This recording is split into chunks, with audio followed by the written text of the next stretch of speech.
আমি যখন বাড়িতে থাকতাম তখন ঠিক এইভাবেই এক এক গামলা করে আমের সময় আম, সবেদা, লিচু, তারপরে মনে করেন আপনার কাঁঠালের কচি যে এগুলো ভর্তা করে সবাইকে নিয়ে মিলেমিশে একসাথে খাতাম। আর এখন আমি বাসায় থাকি না, বাড়িতে থাকি না, এখন আসার পরে সবাই সেই কথাগুলো বলে যে তুই থাকতে এরকম করে খাতাম, ওইরকম করে খাতাম, বেশ ভালো লাগতো।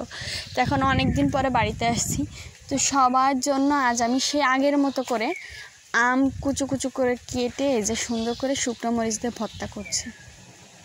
আসলে পুরানো স্মৃতিগুলো অনেক ভালো লাগে, অনেক দিন পর বাড়িতে আসা আর সবার মুখ থেকে এরকম কথা শুনতে পারা, এগুলো আসলে একটা আলাদা ভালোবাসা, আলাদা প্রাপ্তি। তো নিজেদের গাছ থেকে পারছি আমগুলো, দেখেন আমগুলো অনেক বড় হয়েছে। আর সবার সাথে এইভাবে খেতে বসে আর খেতে পারায় খেতে পেরে আমারও অনেক ভালো লাগতেছে।